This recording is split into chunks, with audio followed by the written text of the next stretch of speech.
नमस्कार। साहित्य तक के बुक कैफ़े के एक दिन एक किताब कार्यक्रम में मैं जयप्रकाश पांडे आपका स्वागत करता हूँ और आज मैं वरिष्ठ कथाकार शिवमूर्ति के उपन्यास अगम बहे दरियाओ इसके साथ उपस्थित हूँ।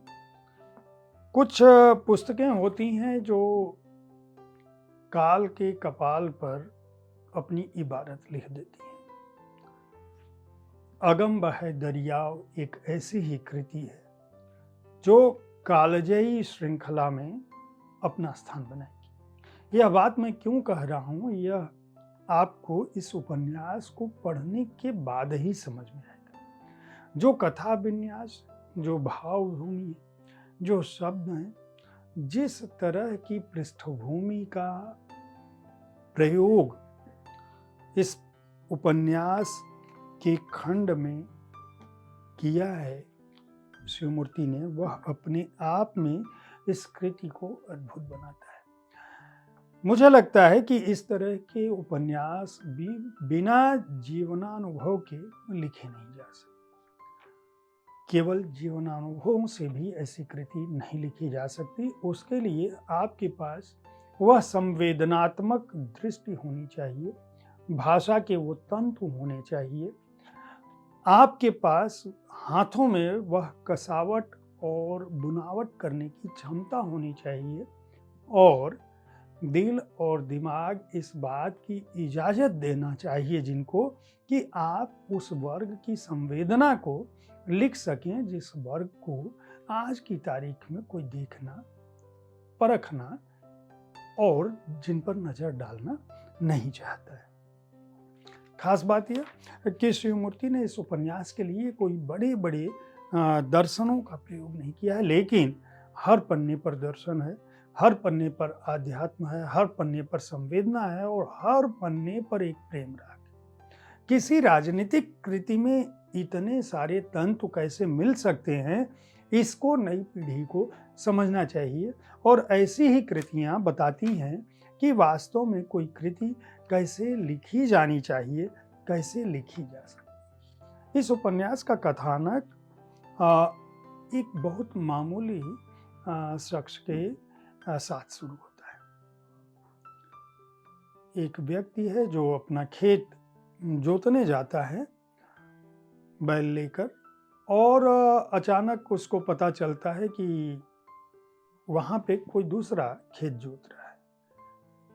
वह कहता है, अरे भाई ये क्या कर रहे हो, ये तो हमारा खेत है। उसको लगता है कि शायद गलती से ये लोग आ गए होंगे, किसी मलिकार के, किसी बड़े आदमी के हरकारे हैं, चरवाहे हैं या हरजोत खेत जोतने वाले हैं, हलवाए हैं, और वह सोचता है कि शायद गलती से इन्होंने हमारे खेत में। जब वो कहता है तो कहते हैं, नहीं, ये तो हम मलिकार ने कहा था इसको जोतो। और वहाँ से कहानी शुरू होती और किस तरह से एक गरीब तबके का, पिछड़े तबके का या दलित तबके का खेतिहर मजदूर जो किसानी पर जिंदा रहता है, उसकी अपनी जमीन जो कभी पीढ़ी दर पीढ़ी सेवा करने वाले जो उस इलाके का बड़ा आदमी होता है, जिसके पास ईंट भट्ठा भी है, जो प्रभावी भी है, जो चुनाव भी लड़ता है, जहाँ राजनीति के लोग भी होते हैं, जहाँ प्रशासन के भी लोग होते हैं, जो उसके घर आते जाते हैं, जिसके पास वकीलों की फौज भी है, वह व्यक्ति किस तरह से एक बहुत ही मामूली आदमी का जो जिसकी पीढ़ियां खप गई, उस आदमी की सेवा में उसकी जमीन को हड़प लेता है, यह कहते हुए कि तुम्हारे पिता ने और तुम्हारे दादा ने, फलाने ने इसलिए मांगी थी कि वो फलां धर्म यात्रा पर गए होते। वह कहता है कि अरे आप कैसी बात कर रहे हैं, वो तो आप हुजूर लेके गए थे अपनी सेवा के लिए, अपना सामान ढोने के लिए। वह आदमी मुकर जाता है और यहाँ से वह लड़ाई शुरू होती है और किस तरह से उस दौर में दलितों के बीच 4 दशक की कहानी यह उपन्यास बताता है और उस दशक के दौरान किस तरह से यह वर्ग बदलता है, किस तरह से शोषक जमात जो व्यवस्था पर जिनका कब्जा है, वे लोग निहत्थे लोगों से लड़ते हैं और निहत्थे लोग जो धीरे धीरे जागरूक हो रहे होते हैं, वह किस तरह से थाना, तहसील, अदालत, गन्ना मिल, अमीन, पटवारी, वकील, आढ़ती, कर्जे और खर्चे के साथ साथ राजनीति और नौकरशाही के साथ जूझने की कोशिश करते हैं। और भारतीय किसान का जो दुख है, भारतीय मजदूर किसान के परिवारों का जो दुख है, जिस तरह से लड़के गांव के गांव लड़के घर छोड़कर भागते हैं, किस तरह से जेलों में जाने के दौर में उनको देखने जाने के समय उनकी महिलाओं की स्थिति है, किस तरह से उनका शारीरिक शोषण होता है, और किस तरह से हमारे समाज की विद्रूपता सामने आती है। जो व्यक्ति जितना सक्षम है वह दिल का कितना छोटा हो सकता है। जो लोग जाति से बड़े हैं वह किस तरह से जाति के बंधनों में बंधकर षड्यंत्र करते हैं, किस तरह से शोषण करते हैं, यह जानते हुए भी कि इस नश्वर संसार से उनको एक दिन जाना है। यह पुस्तक पिछड़े, दलित, अल्पसंख्यक और अगड़े सभी समुदायों की जो तुच्छता है और उन समुदायों में जो बड़प्पन है। कुछ ऐसे भी लोग हैं जिन्होंने अपनी जाति को, अपने धर्म को, अपनी स्थितियों के परे जाकर उन लोगों से मुकाबला करने की कोशिश की जो लोग शोषक थे। उनमें स्त्रियां भी हैं, उनमें पुरुष भी हैं, उनमें बुजुर्ग भी हैं, उसमें नौजवान भी हैं, उसमें ऐसे लोग भी हैं जिन्होंने गांधीवाद का दामन नहीं छोड़ा है। और इन सब के बीच लोभ, लालच, छल, प्रपंच, त्याग, बलिदान के बीच किस तरह से प्रेम राग पलता है, यह पुस्तक उसकी अनूठी दास्तान है। एक अद्भुत पुस्तक है इस तरह के कालजयी उपन्यास को लिखने के लिए, जिसमें उत्तर भारतीय ग्रामीण जनजीवन का मर्मर स्पर्शी और विचार उत्तेजक आख्यान है।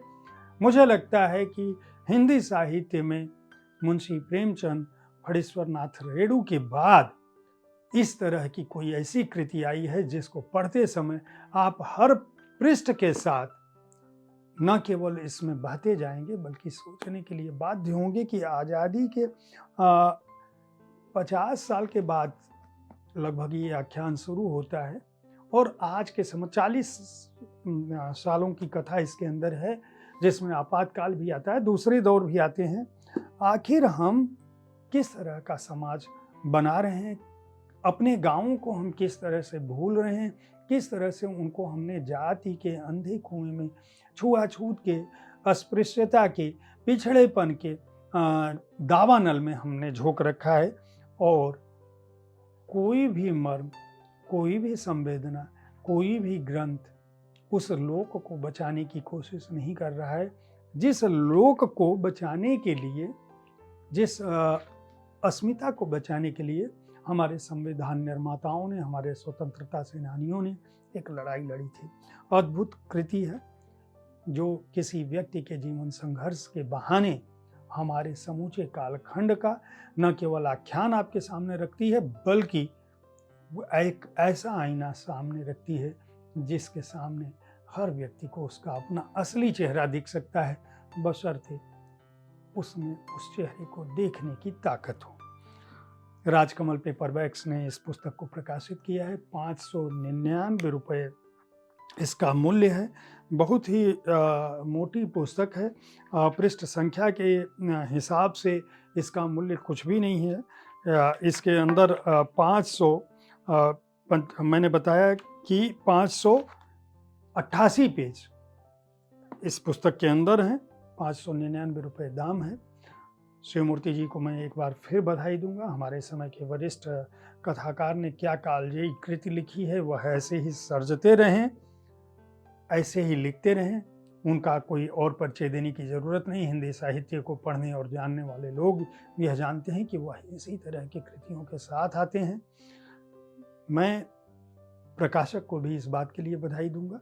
एक लंबे समय बाद एक अनूठी ऐसी अद्भुत कृति हिंदी साहित्य जगत में आई है।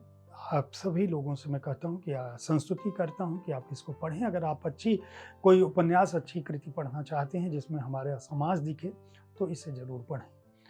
उम्मीद है साहित्य तक का यह एपिसोड आपको पसंद आया होगा। इस कार्यक्रम में आप किस तरह की पुस्तकों की चर्चा चाहते हैं, उसके बारे में अपनी राय से हमें ज़रूर अवगत कराएं।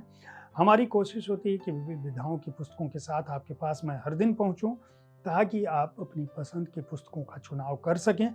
कल ठीक इसी समय ऐसे ही किसी एक कृति के साथ मैं फिर मिलूंगा। देखते रहिए साहित्य तक। धन्यवाद।